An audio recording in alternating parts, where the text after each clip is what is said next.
అందరికీ వందనాలండి. దేవుడు మన కొరకు సిద్ధపరిచిన వాక్యమును చదువుకుందాం. మీ దేవుడైన యెహోవాను హత్తుకొని ఉండవలెను. ప్రియా దేవుని బిడ్డలారా, ఏ సందర్భములో ఈ మాట వ్రాయబడినదో ఆలోచిద్దాం. మానవ జీవితంలో మనకి కొన్ని మార్లు కష్టాలు ఎదురవుతూ ఉంటాయి, శోధనలు ఎదురవుతూ ఉంటాయి. అలాంటి బాధలలో మనము చిక్కుకొని ఉన్నప్పుడు మనం విశ్వాసం కోల్పోయే ప్రమాదం ఉన్నదండి. ఎందుకంటే నేను దేవుణ్ణి నమ్ముకున్నాను కదా, నాకు ఎందుకు వచ్చింది శోధన, ఎందుకు వచ్చింది నాకు ఈ బాధ, ఎందుకు వచ్చింది ఈ వేదన అని మనలో మనము రకరకాలైనటువంటి ఆలోచనలు ఆలోచించి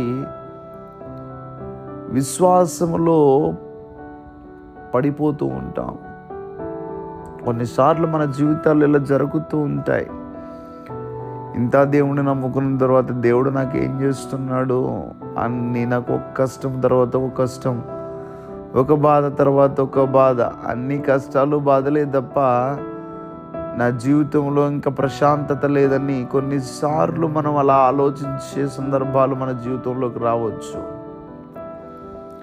యోబు గారి యొక్క జీవితాన్ని చూసినప్పుడు యోబు గారి యొక్క జీవితం సాఫీగా ముందుకు వెళ్ళిపోతుంది. ఏ కష్టం లేదు, ఏ బాధ లేదు, అంత సంతోషంగా ఉన్న సమయంలో హఠాత్తుగా యోబు గారి మీదకు శ్రమ వచ్చి పడినట్టుగా పడింది. అయితే యోబు గారు స్థిరమైనటువంటి విశ్వాసాన్ని కలిగి మాట్లాడుతూ ఉన్నాడు, కానీ యోబు గారి భార్య మాత్రం అవిశ్వాసంగా మాట్లాడుతున్నట్టుగా కనిపిస్తుంది మనకి. ఏమయ్యా, ఇంత దేవుణ్ణి నమ్ముకున్నావు, ఇన్ని కష్టాలు బాధలు ఎక్కువైనవి, ఏం చేశాడు అన్నట్టుగా ఆమె మాట్లాడుతుంది.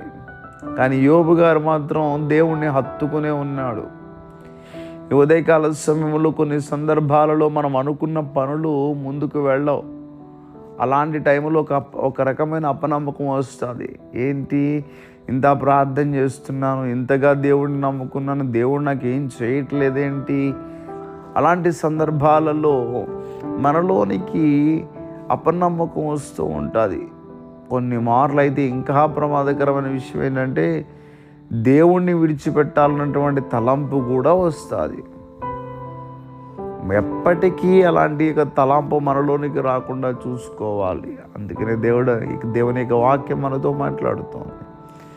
హత్తుకుని ఉండాలంటే దేవుణ్ణి, అంటే అంత దగ్గరగా దేవునికి ఉండాలి.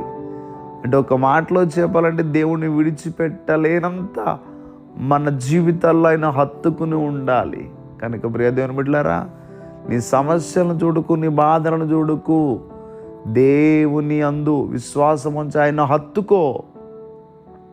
ఆయన హత్తుకునేటువంటి జీవితాలు మనందరికీ కలుగునుగాక. దయచేసి ప్రార్థన చేసుకుందాం.